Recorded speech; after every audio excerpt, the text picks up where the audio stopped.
ആ മുക്കുവന്റെ ഫാമിലി, സത്യവതിയുടെ അച്ഛൻ, സത്യവതിയുടെ அப்பா, அந்த மீனவ குலத்தில் இருந்தவர் இங்க இருந்திருக்காரு. അപ്പൊ ഒരു ദിവസം സപ്ത ഋഷിമാരിവിടെ വന്നു നദി കടക്കാനായിട്ട്. அந்த சப்த ரிஷிகள்லாம் ஆத்த கடக்கிறதுக்காக இங்க வந்தாங்க. எப்பவுமே சத்யவதியுடைய அப்பா தான் இது பண்ணுவார், ബോട്ട് റോ பண்ணுவார். സത്യവതിയുടെ അച്ഛനേ ചെയ്യുള്ളൂ, തുഴയുള്ളൂ.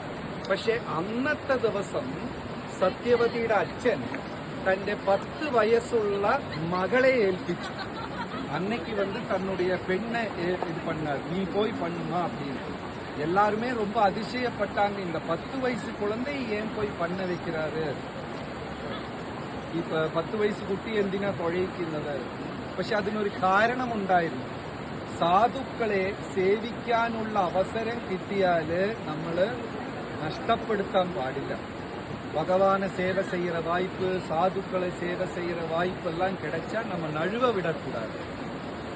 അങ്ങനെ ആ 10 വയസ്സ് കുട്ടി നദി തുഴഞ്ഞപ്പോ ഒരു ആകാശവാണി, അശരീരി, ഒരു സത്തം, பகவானுடைய ஞானஸ்வரூபம் வேதம், பகவான் வேதமே இங்க அவதாரம் பண்ண போறாரு ഇപ്പോ.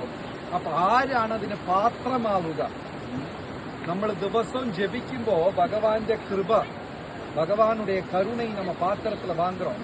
ஆனா சண்டை போடுறது, கோபப்படும் போது இந்த பாத்திரத்துல ஓட்டை எல்லாம் கீழே போடும்.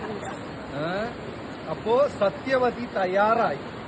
അങ്ങനെ ഭഗവാന്റെ വേദവും ജ്ഞാനസ്വരൂപമെല്ലാം ആരിൽ വന്നു? സത്യവതി. അങ്ങനെ സത്യവതി ഇവിടെ വ്യാസ മഹർഷിക്ക് ജന്മം തന്നു. സത്യവതി ഇங்க വ്യാസருக்கு അമ്മ ആനാങ്ക. അതുകൊണ്ടാണ് വ്യാസന് കൃഷ്ണ ദ്വൈപ അയന വ്യാസ.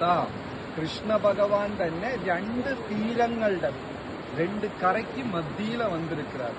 ഇങ്ങ 2 പ്രാർത്ഥന നമ്മ ചെയ്യலாம். 2 പ്രാർത്ഥന. ഒന്ന്, നമുക്കും സാധുക്കളെയും ഉയർന്ന ഭക്തജനങ്ങളെയും സേവിക്കാൻ സാധിക്കണം. രണ്ടാമത്തത്, ഈ ജ്ഞാനമെല്ലാം കുറച്ചെങ്കിലും, ഗീതയും ഭാഗവതം ഇതെല്ലാം കുറച്ചെങ്കിലും നമുക്ക് മനസ്സിലാവണം, ഗ്രഹിക്കണം. സോ 2 പ്രേയർ ചെയ്യുക, വെള്ളം സ്പ്രിങ്കിൾ ചെയ്യുക, നമുക്ക് തിരിച്ച് ബസ്സിലോട്ട് പോകാം. ഗംഗയല്ല, പക്ഷെ ഗംഗയിലാണ് പോയി ചേരുന്നത്.